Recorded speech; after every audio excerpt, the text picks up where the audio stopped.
شخص متفائل بالنصر، وشخص محبط بالهزيمة. وقف أحدهما أمام الآخر واصفا حاله فقال: ما لي أرى عينيك يملأها الأسى، ما لي أرى عينيك يملأها الأسى، وتطوف تيها في المدائن نورسا، ما لي أرى شفتيك ترتجفان من خفقان قلب لا يفارقه الأسى. فأجابه: أوما ترى ما حل في وطني أوما ترى ما حل في وطني وما حيل الصباح به كئيبا كالمساء.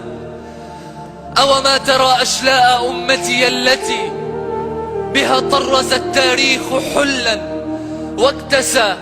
انظر إلى أعلامهم، هذا هنا وكذا هنا، والكل بات منكسا. أهم غثاء ذاك قول نبينا، أم أنه ليل التخاذل عسعسا.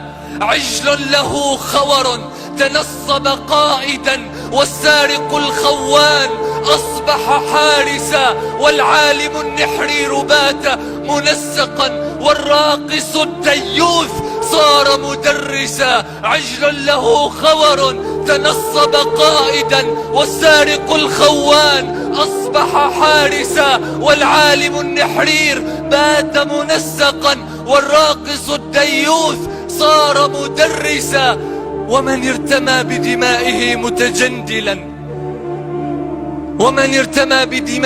متجندلا وأبى غبار الذل أن يتنفس، ذاك الذي سموه محض تهور، لكن من يشري بلاده فارسا.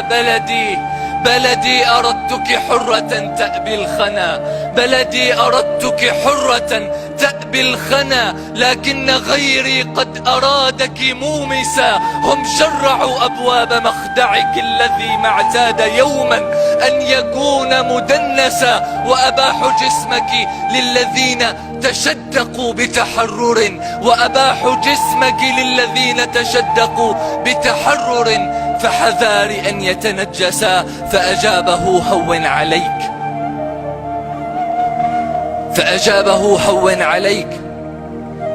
هون عليك فتلك بعض بشائر. فالصبح إن جن الظلام تنفسا، وأصخ إلى صوت الرجال تقدموا، وبساحة للعز باعوا الأنفس. الله أكبر، الله أكبر أنبتت بقلوبهم، فتنافسوا في الله طاب تنافسا. الله أكبر سوف تكسر حاجزا للصمت من أجل التخاذل كرسا، والحق منتصر ورغم أنوفهم، مهما سعى الطغيان أن يتترسا. والسلام عليكم ورحمة الله.